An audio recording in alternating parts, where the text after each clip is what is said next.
ئەو وەفدەی هەرێمی کوردستان لە بەغداد ئەمڕۆ و هەروەها بە گوێرەی زانێرەکانی کورسات نیوز کۆبوونەوەیان ئەنجام داوە و بڕیارە ئەم وەفدە بە دەرەنجامێکەوە لە کۆبوونەوەکان بێتە دەرەوە کە دەرەنجامەکەشی ڕێکەوتنی نێوان هەردوو حکومەتە بۆ ئەوەی شای سەدارەکانی هەرێمی کوردستان بنێردرێ موچەدابش بکرێ و هەروەها نەوتی هەرێمی کوردستانیش دەست پێ بکاتەوە کە ئەمانە خاڵی جەوهەری ململانی و با بڵێن کێشەکانی نێوان هەردوولان جا بۆ ئەوەی گفتوگۆیەکی ئەم بابەتە بکەین من لە نێو ستۆدیۆ میوانێکم لەگەڵ داویش بەڕێز خالید بابە ڕەسوول شارەزای دارایی و کارگەڕی کاک خالید بەخێر بی لەو پرسیارەوە دەست پێ دەکەم ئەم ڕێکەوتنەی کە باز دەکرێت ئەم ڕۆشنووسەی کە خراوەتە بەردەست حکوومەتی هەرێمی کوردستان ئەگەر بێتە دی سوودەکەی چۆن دەبێت؟ سڵاو لە بینەران و سپاس بۆ بەڕێزێشتان ئەم ڕێکەوتنە ئەگەر بێت و سەر بگرێت شتێکی زۆر باشە بێت لەبەرەوەی جوڵەیەکی باش بۆ بازاڕ و بۆ ژیانی ئابووری و بۆ جمە جوڵەکانی با بڵێن ژیان دروست دەکاتەوە. یەکەم سەرچاوە سەرەکیەکەی ئەوەیە کە مەسائیلی نەوت بۆ خۆی ئەبێتە سەرچاوەیەکی داهاتی سەرەکی عێراق بە پێشووتریشەوە بە ئێستاشەوە لەبەرەوەی داهاتەکانی ناوخۆی و لە کۆمەڵێ بوارەکانی پیشەسازی و بازرگانی و هەموو ئەو بارانەی تریکە هەیە وزا سەرچاوی ئەساسەکەیەتی بەوەیشی کە لە ئێستا قەیرانی سەرەکی بە بۆنەی موچە و زائیدەن هەموو بوارەکان و فاکتەرەکانی تر وەستاوە یا با بڵێن جوڵەیەکی زۆر کەمی تیاماوە. ئەم ڕێکەوتنە ئەبێتە سەر ئەوەی سەرخەتێکی دروست دابنرێ بۆ ئەوەی بە بەردەوامی ژیان و گوزەرانی خەڵک و مەسائیلی موچە و هەموو پێویستەکانی تر بتوانێت بچێتە سەر سکەیەک تا بەردەوامی ئەگەر بێت و ئەم کۆبوونەوەی ئەم دوو وەفدە وەفدێکی باڵای هەرێمی کوردستان لە بەغدادە هاوشێوەی وەفدەکانی پێشوو هاوشێوەی کۆبوونەوەکانی پێشووی دەرەنجامێکی نەبێ بۆ ڕێککەوتن ئەمەیان چ کاریگەریەکی دەبێت لەسەر ئابووری و دارایی هەرێمی کوردستان؟ ئومێ دەکەین ئەوەوانە بێ بەڵام فەلسەفەیەک هەیە لە دنیا ئەڵێ ئەگەر دە خاڵینە گونجانت هەبوو یەک خاڵی گونجان بوو یعنی لەو دەخاڵە نۆیان نەگونجان بوو خاڵێکی گونجان بوو ئەبێ لە خاڵی گونجانەکەەوە هەوڵڵین پەیوەندیەکان تۆکمەکەین و دروستیکەین و بۆی نۆکەی تروەردەوردە تێبشین ئومێ دەکەین وەفدەکەی هەرێم بەو عقلێتەوە مامەڵەی دیبلۆماسی و سیاسی و اقتصادی لەگەڵ بەغا بکات ئەگەر ئەمە سەرکەوتوو نەبێت ئەبێ بیر لە دوو فاکتەری زۆر سەرەکی بکەینەوە. یەکەم دەوڵەتێک وڵاتێک بۆ پشتیوانی سیاسی و ئابووری پشتیوانی هەرێمی کوردستان کا بە وەزعەتی کە هەیە. دووهەم فاکتەری دژایەتیکردن و نازان بڵم دوو هەرێمی و نەگونجاندنی یەکتر و ڕێنەکەوتنی فاکتەرەکانی چەند حیزبی و بیرروبۆچوونی جیا ئەبێ ئەمە تێک پشکێنرێ و هەوڵ بدرێ. یەکەم بیرروبۆچوونێکی حکوومەتی بۆ هەردوو لا جێبەجێ بکرێ و هەموو لایەنانی بەشدارن بە معارەزە و ئینشەوە.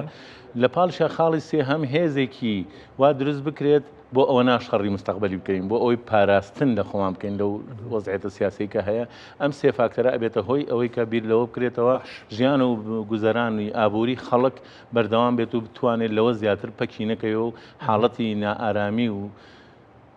استقرارێک نەماوە بۆ خەڵک. سەبارەت بە پشتبەستن بە حکوومەتی فیدراڵ هەرێمی کوردستان لەم ڕێکەوتنەدا ڕەنگە ئەگەر ڕێکەوتن بەدی بێت بەشێکی زۆری پرسەکانی دەچێتەوە لای حکوومەتی فیدراڵ. ئەگەر بێت و ئەم ڕێکەوتنە بەدی هات و ئەمە بەدی هات کە بەشێکی دارایی و نەوت و هەمووی بچێتەوە ناوەند ئەمە لە ڕووی ئابووری و کارگەڕێەوە کە بەڕێستان شارەزایەکی باشتان لەم بابەتەیە هەیە بۆ هەرێمی کوردستان باشە؟ ئەسلی پرسیارەکە ئەگەرێتەوە بۆ نقطەیەک ئەوش ئەوەیە عێراق لەگەڵ هەرێم تا چەند گەشتۆتە ئەو قەناعەتەی ئیمانی بە پێکەوە ژیان هەیە. ئەمە لە ڕووی تەعاونی مشتەرەکی بینی هاوڵاتیکی عێراقی و دوو دەسەڵات کە هەر ئەتوانین بڵێن هەر هەمان دەسەڵاتەوە هەمان سنووری جوغرافیە. ئەمە خاڵی چانە چەند ئیمانی بە پێکەوە ژیان هەیە. خاڵی دووهەم عێراق لە ڕووی مەسایلی فەرهەنگی سیاسیەوە لە دوای 2023ەوە چەند مقنیعە بە مەسەلەی فیدراڵی. ئەم دوو فاکتەرە بە هەردووکیەوە تێگەشتنێکە بۆ درێژە پێدانی ئەو بەرنامە ئابووری کە ئەتوانێت درێژەی پێبات و بتوانێت خەڵک بە دەرەجەی ئەساس چونکە لە شەڕی هەموو دەسەڵاتەکانە حرمەتم هەیە جا هەرێمەکان بن یا عێراق بن یا دەسەڵاتی ئەم لایەن بێ بۆ ئەو لایەنیان لەگەڵ مرکزیە. لەناو هەموو ئەمانە ئەوەی کە تاکە مزەحی یەکەمە خەڵکە ئەوانەی سەرەوە باجەکان زۆر کەمتر ئێن هەر چۆنێک بێ شێوازەکەی ئەوان هەر بەردەوامە لەوانێ شتێک لە داهاتەکە کەمتر بێتەوە بۆیان یا شتێک زیاتر وێ بەڵام بۆ خەڵک بە بەردەوامی ڕۆچوون و داخورانە بۆ خوارەوە و تێکچوونی گوزەران و ژیانیانە بۆیە ئەبێ بیر لە بەدیلێکی فەوری بکرێتەوە لە بەرامبەر بەوەی ئەگەر ئەم ئیتفاقیە سەرکەوتوو نەبێت بەمە بە ڕۆژ دوو ڕۆژ نابێ ئەوایە پێشتریش ئەم بەرنامەیە دابڕژێ و ئەگەر نشکاوە لە ئێستا بەدواوە بکرێت لە یاسای بودجەیە و هەروەها لە بڕیاری دادگای فیدراڵیە بەڕوونی باز لەوە کراوەکە دەبێت پێدانی موچەی موچەخۆرانی هەرێم بەردەوام بێت بە دەرلەوەی کە لە پێشەمەیە هەندێک هۆکارەیە کە داهات ڕادەستکرێ کە نەود ڕادەستکرێ کە با بڵێن التزاماتی هەردوو لا بەرامبەریەکەیە بەڵام خاڵێکەیە کە دەبێت تەنانەت لە بودجەیە بازەوە کراوە سەرۆگۆزیرانی عێراقیش تەداخولکە بۆ پێدانی موچەی موچەخۆرانی هەرێمی کوردستان عێراق بۆچی لەم بابەتەیە دێت بە یەک پاکێش سەیری حکومەتی هەرێم و موچەخۆرانیشیەکە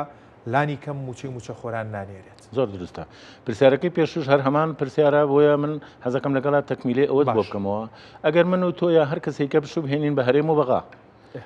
گونجاندنی قبولکردنی یەکەم وتمان زۆر مهمە دوو هیچ کێشەیەک نییە ئەگەر من و تۆ وەک هاوڵێک وەک شەریکێک وەک دەستە جەمعیکی مشتەرەک بۆ بەڕێوەبردننی ژیان و گوزەرانی خەڵک و عێراق یا هەرێم کار بکەین بەڵام ئەگەر لەوە ناکۆک بین بەرامبەر بەیەک بە دوای بیانوە بگەڕین جا عێراق بێ یا هەرێم بێ من لەگەڵ تۆ دەخیلەکەم ناکەم بەیەک ئەوەی کە سەرچاوی داهاتی خۆمە هەر بەشێکی لێلایەم و ڕوعێکی پیشانی تۆیم عێراقیش بە هەمان شێوە هەر هەمان فەلسەفە بەکارێنێ لێرە جارێکی کە ئەکەینەوە ئەو ئەزمە و گرفتەی کە بە بەردەوامی ژیان ناخۆش و ناخۆشترە بێت لەم حاڵەتەشە ئەبێ بەدائیلەکان دروستکەینەوەکەوە باسم کرد بۆیە شەراکەتی ڕاستەقینە لە یەکەم تێگەشتنی دروستە بۆ مەسائیلی پێکەوە ژیان دوو تا چەندێک عێراق ئەوێ ئەم وەزعەتەی هەرێم بۆی کە ئێستا بە هەر دیوێکات تەفسیری جیاجی ئاکرێ پێشکەوتووە نیە شێوازەکە مۆدرنتر بووە دەسەڵاتەکە گۆڕاوە حکوومەتەکە یا ژیانی خەڵک گوزەرانی ئابووری و کاریێڕی و مەعیشەت و هەموو ئەمانە چەنی پێشکەوتنی بەسەراتۆ یا دواکەوتن بەرە پێدانی و گەشەپێکردنی مرۆیی گەشەپێدانی ژیان و شار و فاکتەرەکانی تر بۆیە لەم حاڵەتە هیچ گرفتێک نییە ئەگەر هەردوو لە پارە و داهاتەکە بشێتەوە بەغا بە مەرجێک ئەوان سادیق بن لەوەی کە تۆ 10 ملیارە نێریت پێی وابێ ئەم 10 ملیارە تەواوە بە هەموو فاکتەرەکانی میزانیە و بە مەسائیلی داهات و سەرچاوەکان و قیود حسابیەکان و هەموو پسوولەکان ئەگەر پێشی و نێژ گونجێت سێ ئەو نێژبنێرە هەروایە بۆ بەغاش بە هەمان شێوە بۆیە سەرچاوە بێت هەردوو لا ئیرادەی ئەویان نەبێ یەک قبولکەن و دەست خۆش بۆیە من بەر لە هەموو شتێوتم تێگەشتنە لە فیدراڵێت تێگەشتن لە داهاتی یەکتر و لە سەرچاوەکانی متمانەکرد کاک خالد وەکو با بڵێن دیوە حسابیەکەی واروها وەکو دیوە دارایەکەی دواتریش کە چەترە گەورەکە پێشتریش باست لەوە کرد کە بابەتی کارگێڕی و ئابوووریەکەیە لە 2015 بۆ 16ەوە قەیران بەرۆکی هەرێمی کوردستانی گرتووە ئەم قەیرانە دارایی یەک لە دوای یەکانە شوێنەوارەکانی چییە بێ لەسەر دارایی و ئابووری هەرێمی کوردستان شوێنەوارەکانی زۆر بەوازەحی دیارە یەکەم وێرانەیەک لە گەشەی مرۆیی دروستەکە دووهەم وێرانەیەک لە عقڵەتی سیاسی کە هەرچی بەهایەکی دڵسۆزی ئابووری کارگەڕی فاکتەری ئینسانی بوون خۆشگوزەرانی هەموو ژیان لە پێناوی خۆشگوزەرانیە هەموو ئەمانە وێرانەیەک دروست دەکات و بێمتوانەیەک لەوەی کە تۆ نەتوانی ئاسۆیەکی گەشتر بۆ ژیان و گوزەرانی خەڵکەکەت بۆ مەسەلەی گەشەی ئابوووریەکەت بۆ تێکەڵبوونی فاکتەرە کۆمەڵایەتیەکانت بۆ متمانەی لایەن و حزب سیاسیەکانت هەموو ئەمانە فاکتەرن چونکە اقتصاد علم الحياة فمن لا يفهم الاقتصاد لا يفهم الحياة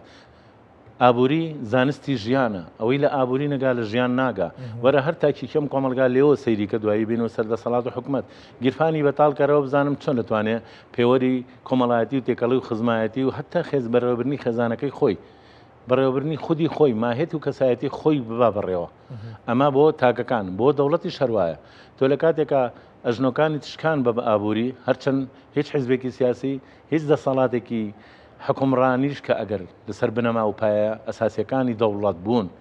دروست بوو بێ بەو شێوەیە ناکەوێت ئەگەر لەسەر بنەمای پلاندانان تەنزیم و تەختیت و متابعە و ڕقابەوە ئەمە ئیشی کردوێت لە ڕوا ئابوووریەکەی کە باسێکین بەڵام ئەوەی ئێستا ئەگەر دروست ئەتەوێت ئەوە بەس تەنها بە تەسمیە ناوی ژیانەکە ئێستا خەڵک ژیان بەڕێیەکات بۆیە شوێنەوارەکانی قورسە شوێنەوارەکانی بۆ خۆی هەمووی دیارە لە نەبوونی لە گەڕیدەیی لە حرمەتم هەیە ئینسانی وا ئەبینی بۆ خۆی هەر خودی خۆی لە ناو ماڵ و مناڵەکەی خۆیان پارەی دەخلی مناڵەکانی دەرێنێ کە ئەمە نەمادانیشێت نازانێت چ بەهایەک بەکاربێنێت لە کاتێکا ئێمە بەرەو ئابوووریەکی سربەخۆ ئەڕوین کە کەرتی تایبەتە هەموو ئەمانە تێکەشکێنێ فاکتەرە گشتیەکان و کەرتی گشتی هەمووی تێکشکا. لە ساڵی 2024 یانزە موچە دابش کرا. لەم یانزە موچەی کە دابش کرا بۆ موچەی دوانزەیەم زۆر باز لەوە کرا کە ساڵی دارایی تێپەڕیوە چوونەتە ساڵی 2025ەوە ناتوانرێت موچەی مانگی دوانزە بدرێەوە بە فعلی نەدرا. ئەوەی کە تۆکو شارەزایەکی دارایی بیری لەکەیتەوە ئایا پێ دوایە ئەگەر ڕێککەوتنیش بکرێت لەم ساڵە هەر دوانزە موچەکە بدرێ بە هەرێمی کوردستان؟ ئەبێ بدرێن نەک ئەبێ پێم وابێ بدرێت چونکە لە یاسای بووجا لە قانونی میزانی و لە مەسایلی بووجا یەکێک لەو فەسڵانە کە فەسڵی یەکە بە هیچ شێوەیەک ناکرێ و حرام کراوە ئەگەر بە مەسەلەی دین تعریفیکەین بە مەسەلەی علمیش باسی بکەین مطلقاً بە هیچ شێوەیەک ناکرێت دەستکاری فەسڵ و بابی یەکەم بکرێت کە مەسایلی بووجەیە لە کوردەواری شاوتراوە وەنیە نانبڕین ملبڕین ئاسانترێت لە نانبڕین بۆیە یەکێک لەو جەریمانە بە ناوی حرامکراوەڵی بە ناوی قەتڵ و جەریمەی ئینسانی ئێڵی مەسەلەی بووجە و هینە موچەیە نابێت بە هیچ شێوەیە دەست بۆ ئەو ببرێ موچە نەدرێت. ئەبێ ئەگەر قەرزت کردووە لە بواری تریشە وەستانی ژیانە بۆیە نابێ بە هیچ شوێک مەسایلی بوو. پێم خۆشە دوایین پرسیارم و دوایین قسەی تۆ ئەوە بێت ئەگەر بێت و وەکو شارەزایەکی دارایی و کارگەڕی ئامۆژگاریکی حکوومەتی هەرێم کەی لەم ڕێکەوتنانەیە چیان پێڵی چۆن ئامۆژگاریانەکەی کە بچنە نێوەم ڕێکەوتنانەوە و چیان پێڵی؟ ئەگەر ئامۆژگاری لە ئێمە قبولکەن و وەری بگرن هیواداریشم لە وەکو شەخص لە خالید بابەڕەسوڵ و لە کەناڵەکەی بەڕێستانەوە نەبێ لەوەی کە بیرێک لە ژیان و گوزەرانی خەڵک بکەینەوە ئەوەیەکە بەڕێستان و هەموو ئەوانی کەسە لە حکومڕانیان فەلسەفەی سیاسەتکردن و حکومڕانیتان بۆ ئەو بوو لە پێناوی خەڵکە لە پێناوی کێش لە خەڵک لەو چینەی خوارەوە کە خەڵکی فەقیر و هەژارە لەو پێناوە بەس بیرێ بکەنەوە خاوەنی چی بوون و ئێستا خاوەنی چین با هەتان بێ کێشەمان نییە بەڵام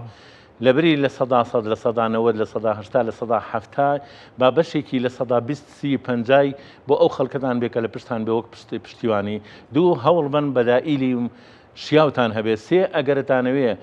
بوجەکە بەش ناکا وەکو داهاتی نەوتی وەکو هەموو سەرچاوەکانی داهاتی تر خاڵ زۆر زۆرە بۆ ئەوی بتوانن دەستی بۆ برن با لە پێشەوە لە موچەی یا لە خانەنشینی ئەندام پەرلەمانەکان لەو پارانەی کە هەیەە بە خۆیان و دەرماڵەیان و هەموو خەرجیاتی ڕۆژانەیان لەمانەوە دەست پێ بکەن نەک لەوەی لە مۆزەفێکی خوارەوە خانشینەکەی 300,000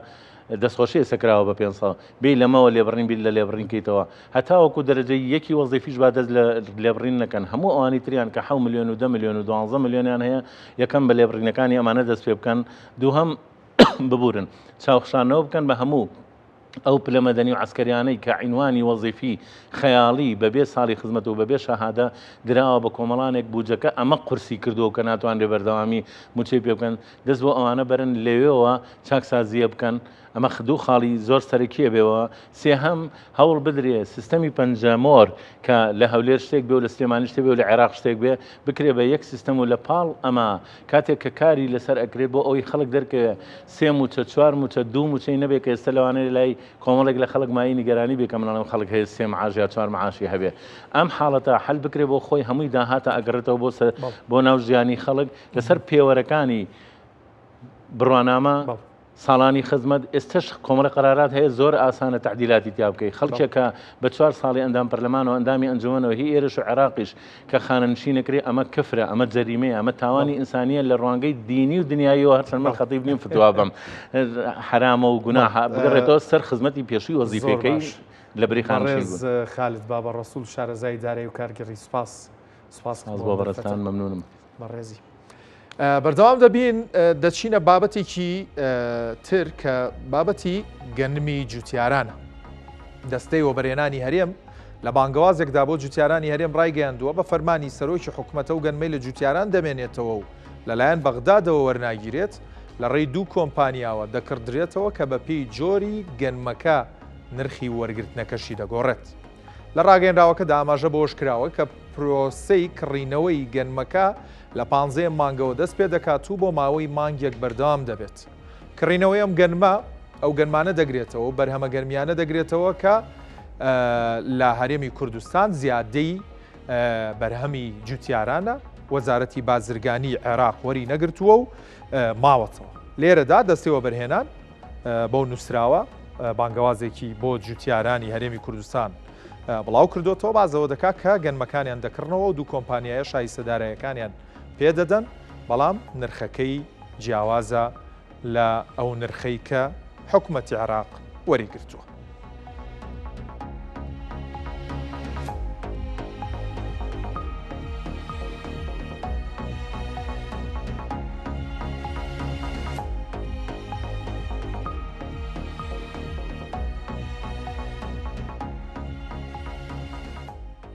بۆ وەرگرتنی زانیاری زیاتر لە بارەی کڕینەوەی گەنمی زیادەی جوتیاران لەلایەن دەستێوە بەرهێنانەوە دەچمە هەولێر. قارەمان جەوهەر پەیامنێری کورتسات نیوز وەردەگرم. قارەمان سڵاوت لێبێ، زانیاریەکان لەبارەی کڕینەوەی گەنمی جوتیاران چین؟ بەڵێ پشتیوانەوە کاتت باش. بەڵێ دوای ئەوەی کە دەستەوە بەرهێنان بانگەوازێکی بۆ جوتیاران کرد سەبارەت با کڕینەوەی گەنمی جوتیاران، دیارە لە ساڵی ڕابردوش بە هەمان شێوە کڕینەوەی گەنم هەبووە لە جوتیاران لەلایەن ئەو دوو کۆمپانیایی کە دیاری کراوە. بەڵام ینی بە بەردەوامی جوتیاران گلەی ئەویان هەیە کە بەشێکی زۆری ئەو بانگەواز و داواکاریانە درەنگن، کاتەکانی درەنگ دەبێت بۆ پێی کە جوتیاران بە شێوەیەکی باش سوودمەند نابن لەو بڕیارەی کە دراوە، بۆ پێی کە لە کۆتایی وەرزی وەرگرتنی گەنمی سایلۆکانین لە هەرێمی کوردستان. من میوانێکم هەیە سەرۆکی یەکێتی جوتیارانی کوردستان لە قێ هەولێر کاک حوسێن محەممەد، ئەو کاتت باش لە کاتت دەگرین ببوورە ئێوە وەکو بەشێکی گرنگی چینی جوتیاران ئەو بڕیارەی کە دەرکراوە، ینی تاسەن دەتوانێتن وەکو دەگوترێتن دڵی جوتیاران خۆش بکە یاخود بڕیارەکە تاچەند زوو درەنجی پێوە دیار بووە؟ پێشکی بە خێراتتان دەکەین. بەڕاستی زۆر درەنگە لە ئەو بڕیارە، لەبەر ئەوەی دەبایە زووتر، لەبەر ئەوەی لە مانجی شەشەوە گەنم دوورایەوە دوورێ نەکرایە.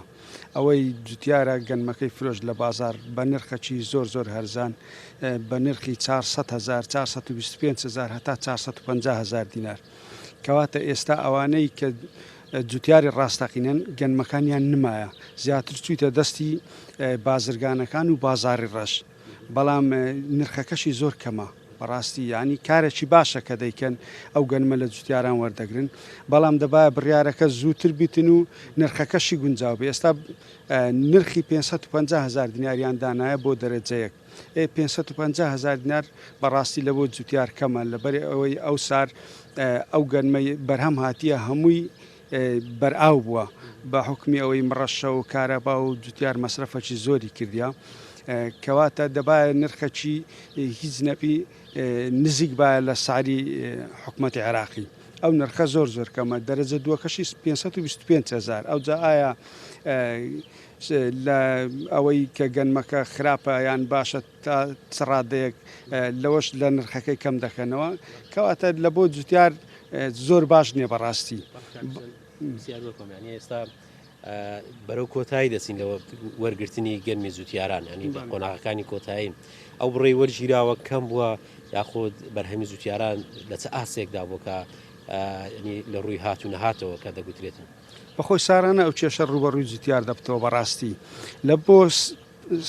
ساری پار 700,000 تەن بوو، بەڵام ئەو سار 400,000 تەنیان لۆ هەرێمی کوردستان دانایە. بەڕاستی 400,000 تەن زۆر زۆر کەمە لە بۆ هەموو کوردستان. لە بۆ هەولێر سنووری هەولێر 122,000 و کەسرێکیان دانایە. باشە ئێستا لەوانەیە لە 500,000 تەنیش زیاتر بی سنووری هەولێر، لەبەر ئەوەی ناوچەرکی فراوانە و زەوی کشتتوکاڵی بە پیت و بەرەکەتی زۆر زۆرە. بەڕاستی دواتر لە بۆ جوتیاران تقریبا 167 کیلۆیان دانایە لە بۆ یەک دۆنم. 167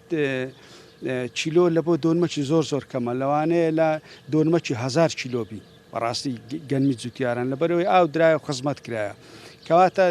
زۆر کەمە دەبێت ڕەسیدی بکرن. ڕەسیدەکەش زۆر زۆر گرانە. ڕەسید ئێستا لە هۆبە کشتتوکاڵیەکان خەڵک کە کڕیتەوە برێن لە برا جوتیارانێک کە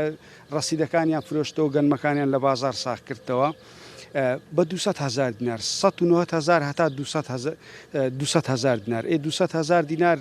بێتە سەر گەنمەکەی کەواتە نزیکەی 750,000 دەکات کەواتە جوتیارەکە دیسان زەرمەند دەبی کەواتە هەموو سارێ ئەو کێشە ڕوبەڕووی جوتیاران دەبێتەوە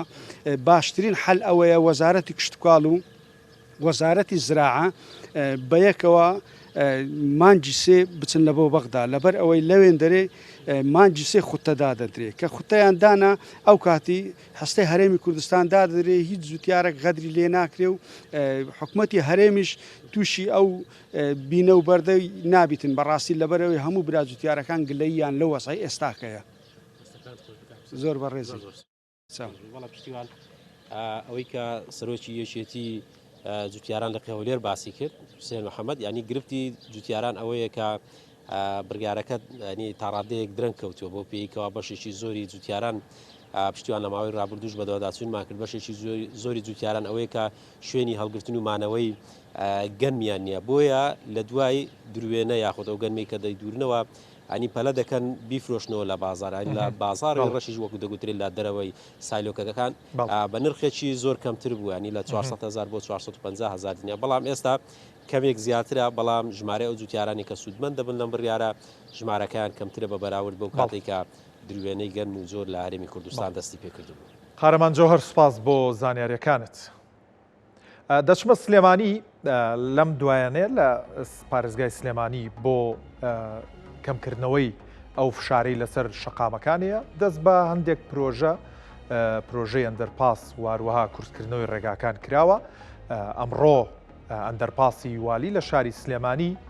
مەراسیمی کردنەوەی هەبووە کە شۆفێران دەتوان چیتر بەکاری بێنن. بۆ وەرگرتنی زانیاری زیاتر دەچمە لای بڕوا بەهادین پامنێری کورسات نیوز لە سلێمانی. بڕوا سڵاو لێبێت زانیاریەکان چین لەبارەی کردنەوەی ئەندەرپاسە واروەها چ ڕێگایەک کورتەکاتەوە و تا چەند خزمەتە بۆ شۆفێران و ڕێگەی کوێ دەکەوێتە سەر ئەندەرپاسە؟ بەڵێ پشتیوان سڵاو لێبێت هیوادارم زۆر باش بیت هەڵبەت ینی سەرەتا خۆشتێکت باس کرد بابەتی کەمکردنەوەی قەرەباڵخی یەکێکە لە ینی هەرە هۆکارە سەرەکیەکانی دروستکردنی ئەم ئەندەرپاسەی والی ینی لە باوەکانی ڕابردوودا پشتیوان لەسەر ئەم ڕێگەی هەواری شار کۆمەڵێک ڕووداوی هاتوچۆ هەبوون کۆمەڵێک قەرەباڵخی زۆر هەبوون و بۆیە یانی بڕیار درا بە دروستکردنی ئەندەرپاسی والی کە خۆی دوو ئەندەرپاسە ئەتە هەم بە ڕێگەی هاتن لە هەواری شار بەرەو سلێمانی و هەم لە بەرەو سلێمانیش بەرەو هەواری شار هەردووکی ئەندەرپاسی تیادانراوە و بەپێی وتەی سەرپەرشتیاری با بڵین ئەم پرۆژەکە دەبێتە یەکێک لە پرۆژە باشەکانی ڕێگاوبان کە لە سلێمانی ئەنجام درابێ و کەمکردنەوەی قەرەباڵخی لەسەری وە تێچووی پرۆژەکە نزیکەی 8 ملیار دینار بووە کە ئەمە ینی هەڵبەت ڕێژەکەشی زیادی کرد لەبەرەوەی کە سەرەتا پلانەکەیان بە جۆرێکی تر بوو بەڵام دواتر کە دەستیان پێکرد کۆمەڵێک بابەتی دیکەشیان بۆ پرۆژەکە زیاد کرد و دروستکردنی سەوزایی و ینی لابردنی دووی تێرن لە پێش ئەم ئەندەرپاسە بۆی کە لەوێش قەرەباڵخی دروست دەبێت و هەمان بەم ئەندەرپاسەیە بتوانن بەڕێگەکەدا تێپەڕ ببن و بڕیارە بڕۆ ینی تقریبان دوای سەعاتێکی دیکە نزیک بە سەعاتێکی دیکە پرۆژەکە بکرێتەوە و تیایدا مەراسیمێکی شایستەی بۆ ئەنجامدەن و ئیتر پێشکەش بە شۆفێران و هەوڵەتیانی بکەن پێیدا تێپەڕ بن و هەر ئەمڕۆیانی لامان کاتە چەند پرۆژێکی دیکەش لە سلێمانی دەکرێنەوە کە ساڵانێکە کاریان تێدا دەکرێت و لە دوای ئەم پرۆژەیەش ینی پشتیوان شارەوانی سلێمانی پلانی داناوە کە چەندین ینی پرۆژەی ئەندەرکو و ئەندەرپاس و یەکتر بڕی دیکەی هاوشێوە لە سلێمانی کەونە بواری جێبەجێکردنە و کاریان تێدا بکرێت و ئەم پرۆژەیە ینی نزیکی هەفتێکە تەواو بووە ئەمڕۆ کاری شتن و پاکردنەوەی تیا ئەنجام درراوە بە دەکراوە بۆەوەی کە بە تەواوەتی بەڕۆی شۆفێراندا بکرێتەوە بڕوا بەهادین پامنێری کورسات لە سلێمانی سوپاس بۆ زانیاریەکانت. هەر لە سلێمانی بەردی بناغەی یەکەمین بانکی جینی ڕووەکی دانرا کە ئامانجە دامەزراندنی ئەو بانکە بۆ پارێزگاریکردنە لە جۆرا و جۆری ڕۆکی کشتتوکاڵی بە عێراق یاخود لە عێراق. ئەو پرۆژەیە باوبەشی لەگەڵ یەکێتی ئەوروپا و ڕێکخراوی فاوی سەر بە نەتەوەی گرتوەکان جێبەجێ دەکرێت. جا بۆ ئەوەی قسە لەسەر گرنگی ئەو پرۆژە بکەین واروەها بیرۆکەکەی چۆن سەرچاوی گرتووە و تا چەند دەتوانێت خزمەت بە جۆرا و جۆری ڕۆکی کشت و کاڵی لە عێراق بکە لە نێو ستۆدیۆ میوانێکم لەگەڵایە کە ئەویش بەڕێز زانە محەممەد شارەزای کشت و کاڵ و ئەندامی لیژنەی تەکنیکی دروستکردنی پرۆژەی جینبانک. کاکزانە بەخێر بی زۆر سپاس چۆن ئەم بیرۆکەیە دروست بوو لە کەیەوە کاری بۆ کراوە بۆ ئەوەی بگابەوەی ئەمڕۆ بەردی بناغێدا بدرێت. بیرۆکەکە زۆر کۆنا لە ڕاستیە زۆر دەمێکە داوا کراوە بەڵام بۆ هۆی نەبوونی بودجە و کێشەکانی کە هاتە هەرێمی کوردستان جێبەجێ ناکرا. دوجار لەلایەن دکتۆر نەریمان ئەو بیرۆکەکەی پێشکەش بە ڕێکخراوی فاو کردووە لێ بودجەکەی بۆ دانراوە بودجەی یەکێتی ئەوروپایە و ڕێکخراوی فاو سەرپەرشتیەکە بە هاوکاری ڕێکخراوی توێژینەوەی جیهانی ئیکاردا. لەگەڵ دواتر لەگەڵ بە هەمانجی لەگەڵ وەزارەتی کشت و کاڵ و سەرچاوەکانی ئاو و لیژنەیەکی تەکنیشی ئێمە لە پارێزگای سلێمانی سەرپەرشتی قۆناغەکانی دروستکردنیەکەین. باشە بودجەی پێویست بۆ پرۆژەیەکی لەم جۆرە چەنە بڕاکەی؟ جینبانک ئەکەوێتە سەر گەورەیەکەی یعنی جینبانک هەیە 8 میلیۆن دۆلاری تێسێ وەکو سلفابارد لە نەرویج کە یەکێکە لە جینبانکەکانی بۆ بە شوێنێک کە نسخەی ئەمانی تۆکانی لێدانرێت و جینبانکیش هەیە بە چەند بڵێن ملیۆنێک دروستە بێت. ئەمە لە چ قەبارەیەکایەوە دەتوانێت پێم وابێ لە ئاستی عێراقا هەوڵدەدرێکە جیناتی ڕۆکەکان لەم بانکەدا هەڵبگیرێەوە پارێزگاری لێ بکرێت. ئێمە جینبانکێکی متەواضعە زۆر باشە نزیکەی 15,000 نموزەجەکرێت هەر نموزەجێک لە 500 گرامە و مەهامی دروستکردنی ئەم جینبانکە یعنی بۆیە دروست دەکرێت لە ئەم سنوورە و لە پارێزگای سلێمانی. ئەم سنووری ئێمە یەکێکە لە شوێنە دەوڵەمانەکانی جیهان لە جۆراوجێرەتی بایۆلۆجی کشت و کاڵی لە بەربوومە جیاوازەکان لە ڕووەکە خۆرسک و سروشتەکان و یەکێکە لەو شوێنانەی کە بەربوومە استراتیژیە گرنگەکانی تێدایە. بۆیە لە پارێزگای سلێمانی بنیاد دروستکرا. ئێمە بە دروستکردنی ئەم پرۆژەیە کەلێنێکی زانستی زۆر گەورە پڕەکەینەوانێ لەبەرەوەی مەهامی پرۆژەکە بەڕاستیەوە زۆرە جینبانکەکان لە دنیا ئێستاە. ئەو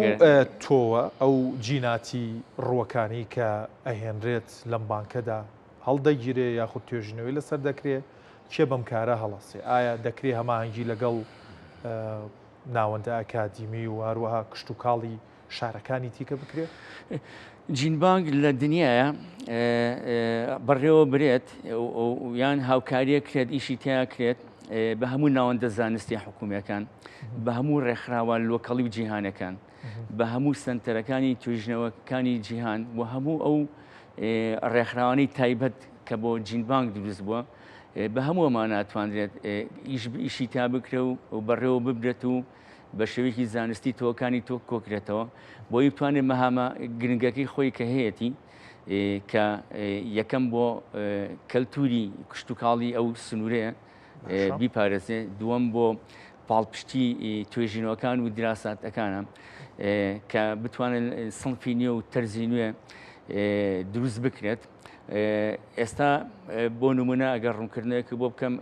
ئەو گۆڕانەی کەش و هەوایی کە ئێستا هاتوۆتە سوورەکەەوە و ناوچەکەمان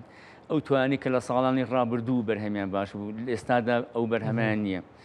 ئێمە لەم جینبانکەیە ئەو توانە کۆوەکەینەوانێ کە بەرگری ئەکەن لە نەخۆشەکان بۆ وشکە ساڵی پلەی گەرمای بەرز نزم یان ڕێژەی شەی زۆر بارانی زۆر ئەوانی کە بەرگریەکەن لە نەخۆشەکان لە مقاومن بۆ حەشەرات و مێرەوەکان ئێمام سنفانە ئەین بە ئەوانی کە سنف دروست دەکەن تەرزی نوێ دروست دەکەن ئەم سیفاتانە بەرن سنف و تەرزی نوێ دروست بکرێت. یعنی بانکەکە خۆی دروستی ناکە ئەو تیمەی نییە بەرهەمی بێنێت و سنفی نوێ دروستکە تەنها پارێزگاری و پاڵپشتیە پاڵپشتی توێژینەوەکانەکات بە پێدانی سنف و تۆی تایبەت شتێک و ژان بابەتی گۆڕانی ئاوهەوا ڕەنگە لە هەر وشکە ساڵی گۆڕانێکی ئاوهەوا مەترسی لەسەر هەندێک ڕۆکی دەگمەن لە هەرێمی کوردستان دروست بێت. دەکرێت لەم بانکەدا پارێزگاری لە تۆوی ئەو ڕۆکانش بکرێت؟ یەکێک لە مەهامەکانی تری ئەوەیە ئەبێ هەوڵ بات کۆکردنەوەی ئەو توانە بکات کە مەترسی لەسرە لە ناوچوون چێ بەهۆی کارەستا سروشتەکانەوە بێت، چێ بەهۆی جەنگەکانەوە بێت، چێ بەهۆی وەکو جەنابێ باسی کرد وشکە ساڵی بێت یان جەوێکی ترینە ئاسایی بێت. ئەو توانە ئەبێ کۆکرێتەوە و لە ناو نەچن. من زانیاریەکە بەمێ باشە تۆزە لەمە پێش بۆ جارێکە باسم کرد. تۆوەکانی هەرێمی کوردستان و عێراق لە ساڵی 1920 کۆکراوەتەوانێ و لە بانکەکانی جیهانی ئەمریکا و ئەڵمانیا و بەریتانیا یەکێک لە مەهامەکان ئێمە ئەوەیە کەوتوانش بێنینەوانێ بۆی ئێمە خۆی جینبانکەکان لە دنیا زۆر سادن کراون و بۆ خزمەتی مرۆڤایەتی دروست بوون، یعنی هیچ قەید و شەردێکی تیان نییە و بەڵام ئێمە ئەو توانێت کە براون ئەمانێ شوناسی خۆمانی بخێنەوە سەر ئەبێ ڕۆڵێکی کەلتوری خۆمانی بخێنەوە سەر بۆ یاڵێن یەکێکە لە جینبانک توراسی کوشت و کاڵی توراسی زراحیە پارێزێ. هیچ داتایەک هەیە چەند جۆر ڕۆکمان لە عێراق و هەرێمی کوردستان هەیە دەکرێت جینبانکە هۆکار بێ بۆی سەرجەمیان ئەرشیڤکا و بیپارێزێ؟ ڕۆکە تۆوەکان کە کۆکراون تۆ بڵێ هەزاران هەزار تۆ هەیە لە پێم وتی سنووریکی زۆر دەوڵەمەنە و تۆوەکان هەر گەرم و جۆ نییە، ڕۆکە بقولیەکانن، ڕۆکە ئالیکەکانن کە ئەمانە بە شێوەیەکی زۆر ینی لە مەتر مەڕەبەعێکە لە شوێنێکی سروشتیە چەندین پۆل و خێزانی ڕۆکی تێدایە کە زۆر دەوڵەمەنن ئەم توانە. بەداخەوە ئێستا زۆر مەترسیان لەسرە بۆی کە ڕۆژانە بینین دارستانەکانە سووتێن بۆی جەنگەکانەوانێ لەشکی کێشەکانی وڵاتانی دراوسێ و لە ناوەچن بۆی کەش و هەوایەکو باسمان کرد لە ناوەچن. بۆیە ئەم جینبانکە لە ئێستادا زۆر ڕۆڵێکی گرنگ و ینی حەیویە بێت کە هەڵسێ بە ئەم کۆکردنەوەی بڕیارەکەی تەواو بێت پرۆژەکە وەکەی دەست بەکردنەوەی پرۆژەکە لە 16 شەشەوانێ دەست بەکاری بۆ کراوە بەهۆی ئەم کردنەوەوانێ نزیکەی 10 ڕۆژ بۆ 12 ڕۆژ وەستا درێژترین ماوەی 6 مانگە لە ماوەی 6 مانگە بێت تەواو بکرێت هاوتەریب لەگەڵ دروستکردنی بیناکەیە پێداویستی ناوەکانی بۆ تاقیگەکانی بۆ پرۆسەکانی هەڵگرتنی تۆ ئەکڕێت و دابین نەکرێت کەواتە بە خێرایی کاریتیا بەڵە 6 مانگە و سەرەتای ساڵی 2026 سلێمانێ بێتە خاوەنی و خول دوو خول بینراوە 4 کادر دوو خولی درێژخاییان لە جینبانکی وڵاتی مەغریب بینیوە و خولێکی ناوخۆی 15 کەسی لە بەهۆی ڕێکخراوی فاوە بینیوە بینراوە. ئەوەی کە جێگەی خۆشحاڵیە کادرەکان ئێستا فێربوون چۆن بە شێوەیەکی ڕاست لە جینبانکە کار بکەن و بە شێوەیەک بێت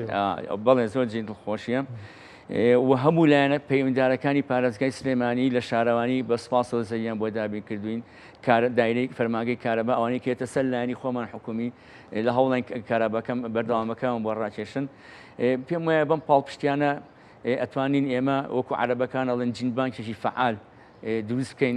کە بتوانێت هەماهەنگ ڕۆڵی گەورە بتوانین ڕەبتی بکەینەوە بە جینبانکەکانی دنیاوە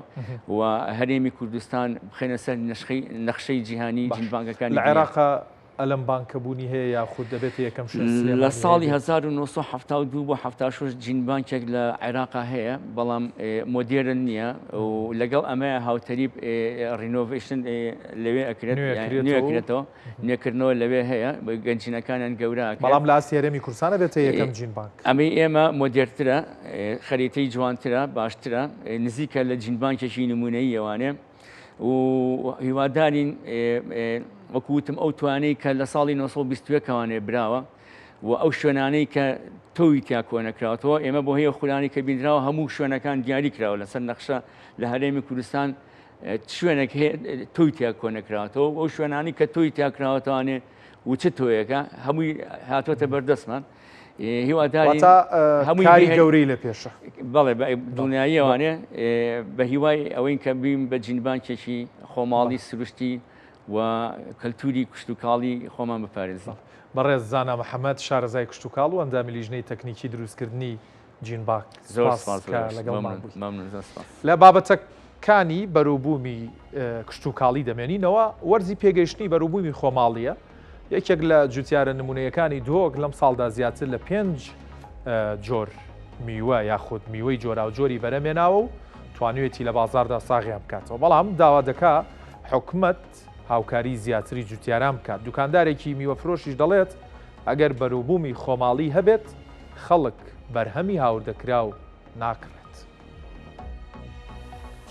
وەرزێ پێگەهشتنا بەرووبوومێ خۆماڵیە. بەخۆخە کوبیە کوبیوان بژنە هەیڤە حەڤاشت.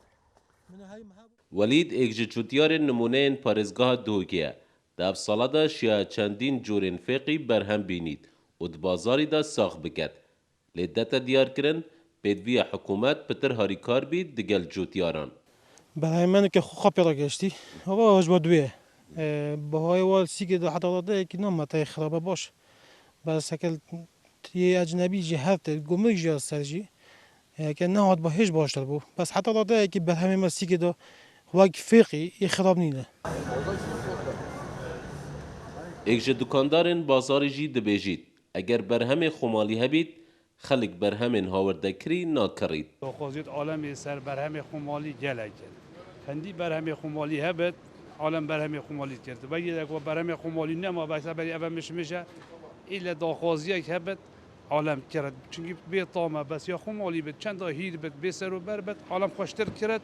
û pitir mişterî me bê hey. Rêveberê çandinê li parêzgeha Duhokê jî dete diyarkirin. Ew li bazarekê derekît gerin ji bo cotyaran. Da ku berûbûmê wan bihête saxkirin. Werzê pêgehiştna wan berûbûma rastî hemû curekî ve zêdey xwasta hawalatiyan e. Em ê re mecbûr bîn rastî dîv bazarê gerên û bazarê bipeyda bikin. Êkil wan pênga bet ku hikûmeta Herêma Kurdistanê habêtîn ew e ku qedexa hindek curên berûbûmî wekî pitat nûke şêwekê giştî rêjehiya salê qedexeya bête nava herêmê dû tirî dîsan qedexeya ev berûbûmê dîş hemî baş tête ser herçend de berûbûmê me welê têt bihayê wê ku ev ê derve neşêtin hefrekê diger biket. Di evsala da pitir ji 81 hezartanên berhemê navxwe hatîne hinartin bo navarast û jêriya Iraqê. û berhemên beşek ji cotyarên herêmê jî deşlayê kargehên kertê taybet ve hêne wergirtin. Ev e xôxên parêzgeha Duhokê ne û li dewroberên parêzgeha Duhokê dihêne çandin an ku bi tama Kurdî ye. Lê gileya pitiriya wan cotyaran ew e ku divêtin hikûmet rêkê li berhemên biyanî bigirîtin da ku pitir berhemê wan di bazarî da bihête saxkirin û pitir kertê giştogwalî beref pêş ve biçît. هوار علي كردسات نيوز دهوك دەچینە بابەتێکی پەیوەست بە بڕینی ئەنتەرنێت ماوەکانی ڕابردووە بەهۆی جەنگی ئێران ئیسرائیلەوە بینیمان کە لە ئێران ئەنتەرنێت دەبڕا کۆمەڵی بازرگانی دیجیتال لە ئێران دەڵێت هەر یەک سعاتێک بڕانی ئینتەرنێت لە ئێران ملیۆنێک و 500,000 دلار زیانی بابووریە وڵاتە گەیاندووە و بەهۆیەوە 400,000 بزنسی بچووک و مامناوەند لە مەترسی لە ناوچووندا. لەگەڵ دەستپێکردنی جەنگی 12 ڕۆژەی ئێران و ئیسرائیل بەرپرسانی ئێران بەڕەسمی ڕایانگەیاند کە بە هۆکاری ئەمنی ئەنتەرنێت ئەبڕن. هەرواشیان کردو هەتا ئێستاش هەندێک ئاستەنگ لە بەردەم بەکاربەران ماوە.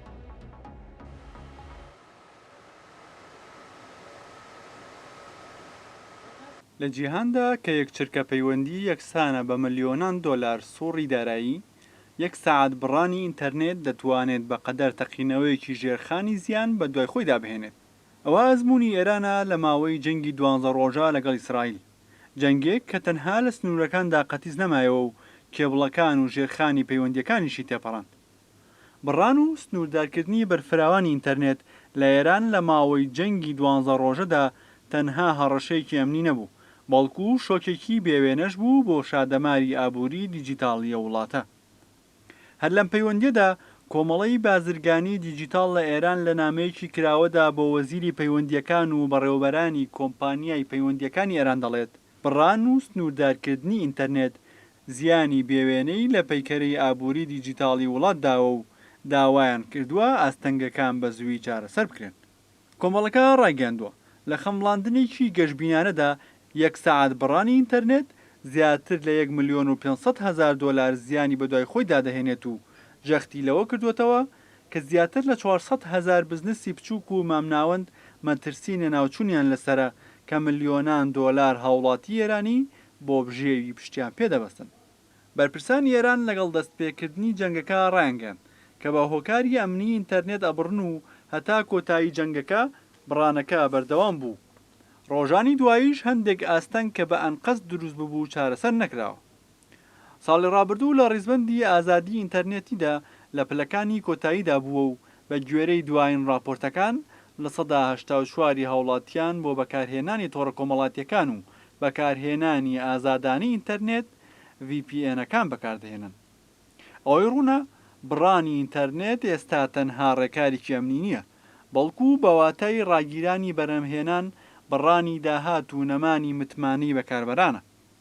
لە سەردەمێکدا کە شێوەڕکەی ئابووری بە چرکە هەڵسەنگاندنی بۆ دەکرێت یەک خولەک نەبوونی ئینتەرنێت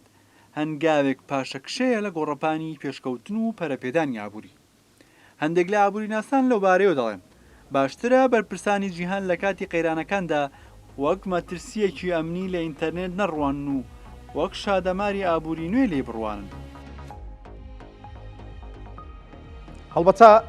بڕینی ئینتەرنێت لەلایەن حکوومەتەکانەوە تەنها ئێران ناگرێتەوە، بەڵکو لە وڵاتانی جیهان بەشێک لە حکوومەتەکان دەست بۆ ئەم کارە دەبن و ئەمەش لە ساڵی 2024دا زیادی کردووە، تا دیاردەی بڕینی ئینتەرنێت لەلایەن حکوومەتەکانەوە زیادی کردووە کە داتاکان بە خێرایی دەخەمە ڕوو پێمان دەڵێن کە لە ساڵی 2024 زیانی بڕینی ئینتەرنێت لەلایەن حکوومەتەکانەوە 7 ملیار و 600 ملیۆن دۆلار بووە، کە ئەمەش زیانێکی گەورەیە بۆ ئابووری جیهان. ئەوەی کە جێی سەرنجە 167 جار لە 28 وڵات بڕیاری بڕینی ئینتەرنێت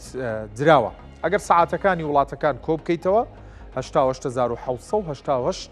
سەعات ئینتەرنێت لە ساڵی 2024دا بڕاوە کە بەراورد بە ساڵی پێشووی 12% حاڵەتە بەرز بۆتەوە، کە ئەمەش جۆرە لە جۆرەکان کۆنتترۆلکردنی ڕای کۆمەڵگایە، واروەها